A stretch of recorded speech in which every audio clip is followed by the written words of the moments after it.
अस्सलाम वालेकुम रहमतुल्लाह। कैसे हैं आप सब लोग। मेरा नाम है डॉक्टर सलमान असलम और आज की वीडियो में हम डिस्कस करेंगे 5 ऐसी वजूहात जिनकी वजह से बाल वाइट हो सकते हैं और यही वजूहात हैं जिनकी वजह से बाल गिरते भी हैं। उससे पहले मैं आपको बताता चलूं कि इस चैनल पर जो भी इंफॉर्मेशन आपको मिलेगी वो 100% मेडिकल और एविडेंस बेस्ड होगी, तो स्टे ट्यून्ड।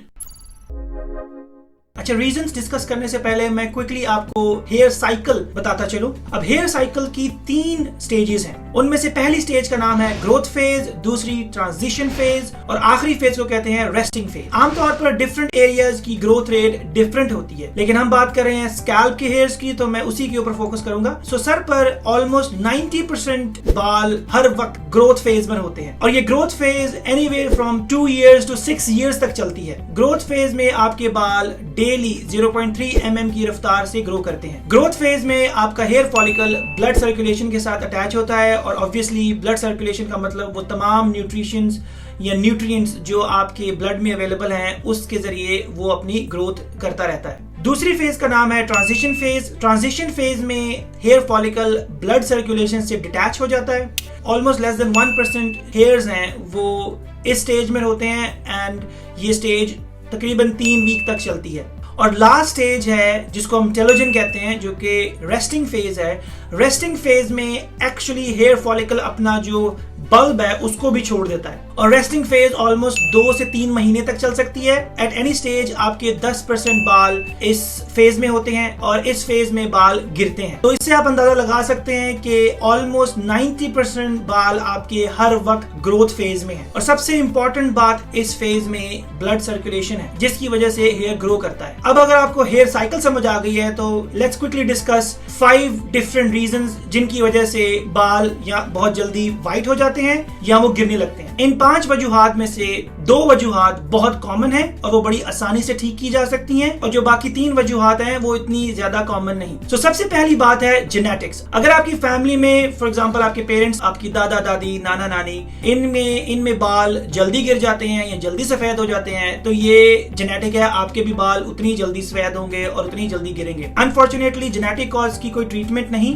लेकिन अगर जेनेटिक कॉज नहीं है, दूसरी रीजन है एनवायरमेंटल, जो कि बहुत कॉमन रीजन है। अब एनवायरनमेंट में बेसिकली हार्श हीट, इससे आपके बाल ड्राई और ब्रिटल होते हैं और ब्रिटल मतलब वो बहुत आसानी से टूटते हैं और वो आपकी जो प्रोटीन है जो कि बालों को बनाती है उस प्रोटीन को डीनेचर कर देते हैं। So any extreme of temperatures can denature protein present in your hairs, so you have to be very careful. इसी तरह अगर आप बहुत हार्श केमिकल्स इस्तेमाल कर रहे हैं जो आपके शैम्पू में है या हेयर ट्रीटमेंट में है, हेयर कलर्स में है या कंडीशनर में है, वो भी ओवर टाइम आपके हेयर्स को डैमेज करता है। इसलिए medically we recommend keep on changing different brands. एक ही ब्रांड को मुसलसल इस्तेमाल मत करें। एनवायरनमेंट में तीसरी बात है कि अगर आप ठीक तरह से सो नहीं रहे, अगर आपकी स्लीप पैटर्न डिस्टर्ब्ड है, डेफिनेटली अगर आपकी स्लीप डिस्टर्ब है वो आपकी एपेटाइट को डिस्टर्ब करेगा। अगर एपेटाइट डिस्टर्ब होगी तो ऑब्वियसली जो रिक्वायर्ड न्यूट्रिएंट्स हैं वो आपके बालों की तरफ नहीं जाएंगे। बॉडी का एक नॉर्मल रिस्पॉन्स होता है कि जब भी न्यूट्रिशंस कम होते हैं या जब भी आपकी एनर्जी लेवल कम होता है तो वो मोस्ट इंपॉर्टेंट ऑर्गन्स को प्रेफर करता है और नॉन इंपॉर्टेंट ऑर्गन्स, और उनमें से एक हेयर ग्रोथ है। हेयर ग्रोथ नहीं होगी तो खुदा ना खास्ता कोई मर नहीं जाएगा, तो इसलिए जो इंपॉर्टेंट फंक्शंस हैं उनके लिए एनर्जी रिजर्व कर ली जाती है। और आखिरी बात स्ट्रेस। अब लैक ऑफ स्लीप भी आपको स्ट्रेस दे सकती है या किसी और वजह से आप स्ट्रेस्ड हैं। स्ट्रेस की एक पूरी कैफियत है बॉडी में। मेडिकल में ये ऑक्सीडेटिव स्ट्रेस कॉज करती है। अब ऑक्सीडेटिव स्ट्रेस का मतलब है कि एक ऐसी गैस प्रोड्यूस होती है जो ग्रोथ की बजाय डैमेज करना शुरू कर देती है डिफरेंट प्रोटीन्स को, जैसे स्किन है, बाल हैं, कार्टिलेजेस हैं, बोन्स हैं, इन चीजों को वो अफेक्ट करना शुरू कर देती है। इवन आपकी जो ब्लड वेसल्स हैं उनको भी डैमेज करना शुरू करती है। इसलिए स्ट्रेस जो है वो बहुत इंपॉर्टेंट फैक्टर है। इसको रिकॉग्नाइज करना और जो इसकी रीजन है उसको एलिमिनेट करना। ये चंद एनवायरमेंटल वजूहात हैं जो आपके बाल सफेद कर सकती हैं। अब बात करते हैं न्यूट्रिशन। जैसे कि मैंने कहा 90% आपके सर के बाल ग्रोथ फेज में होते हैं और ग्रोथ फेज में मेन काम ये है कि आपका जो हेयर फॉलिकल है वो अटैच्ड है ब्लड वेसल से। ब्लड क्या लेके आता है? न्यूट्रिशन। अगर आप ठीक तरह से खाना नहीं खाएंगे, अगर आप ठीक तरह से अपनी रिक्वायर्ड कैलोरीज या प्रोटीन इनटेक आप नहीं लेंगे तो उससे आपकी जो हेयर फॉलिकल की ग्रोथ है वो ऑब्वियसली जल्दी सेकंड फेज जो कि ट्रांजिशन फेज में चली जाएगी और बहुत जल्दी वो रेस्टिंग फेज में चली जाएगी। और रेस्टिंग फेज का मतलब है कि आपके बाल गिरेंगे। तो इसलिए जो मोस्ट कॉमन इंग्रेडिएंट है वो है प्रोटीन।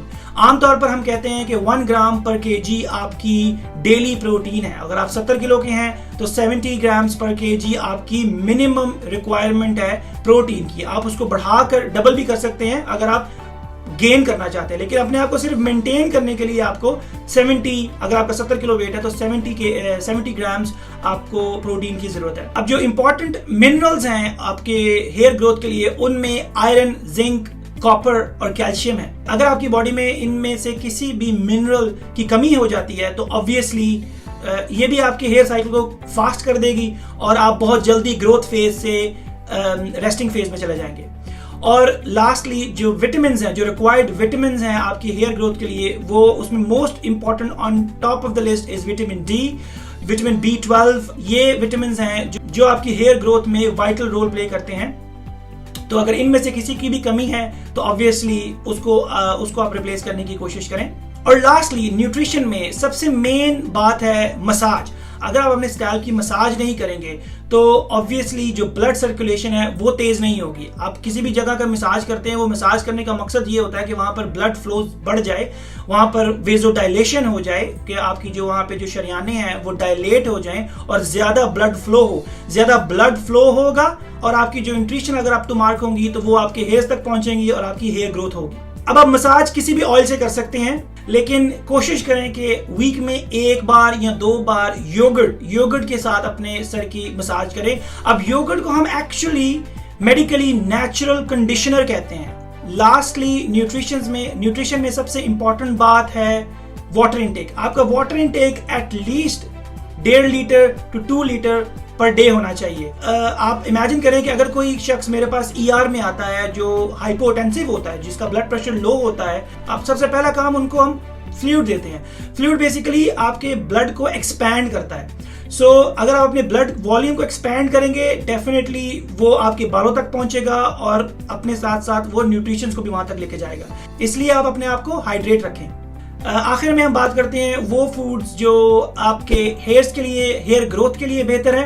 अब प्रोटीन, कोई भी प्रोटीन, अब प्रोटीन डेफिनेटली आपका मीट भी हो सकता है, बीन्स हो सकती हैं, एग वाइट हो सकता है। तो कोई भी प्रोटीन का सोर्स, जैसे मैंने कहा कि 1 ग्राम पर केजी जो भी आपका वेट है उस हिसाब से तो आप मिनिमम लें, लेकिन अगर आप उसे डबल या ट्रिपल लेंगे तो डेफिनेटली वो एक एक्स्ट्रा होगी जो आपको हेल्प करेगी आपकी मसल ग्रोथ में और आपकी हेयर ग्रोथ में। लेकिन ऑब्वियसली आप बहुत ज्यादा प्रोटीन्स नहीं ले सकते अगर आपकी लाइफस्टाइल बहुत सेडेंटरी है।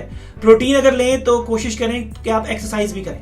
दूसरी बात, जो बालों का वाइट होना है वो एक मेलानिन की वजह से होता है, और मेलानिन जो है वो आपके हेयर को कलर देता है। जैसे कि अखरोट है या पालक है, ये 2 बहुत इंपॉर्टेंट सोर्स हैं मेलानिन के। ये आपकी मेलानिन का प्रोडक्शन बहुत फास्ट कर देते हैं, इसलिए इनको अपनी डाइट में ऐड करें।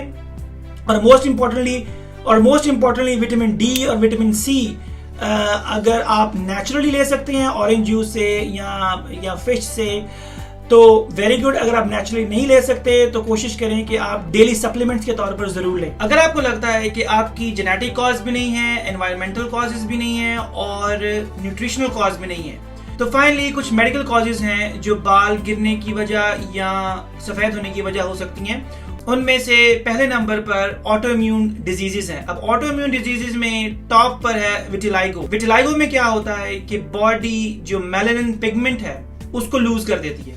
आपका अपना इम्यून सिस्टम आपके मेलानिन के अगेंस्ट काम करना शुरू कर देता है, तो इसके लिए कुछ टेस्ट करवाना जरूरी है। So you need to see your doctor. तो दूसरी मेडिकल रीजन है थायराइड डिसऑर्डर्स। हाइपरथायराइडिज्म या हाइपोथायराइडिज्म, ये दोनों ही ग्रे हेयर्स या व्हाइट हेयर्स की वजह हो सकती है, तो इसलिए अपना थायराइड फंक्शन करवाना बहुत जरूरी है। दैट्स इट, ये थी आज की वीडियो। अगर आपको ये वीडियो पसंद आई, please consider subscribing and share it with your friends. अपना ख्याल रखिएगा। Take care. अल्लाह हाफिज।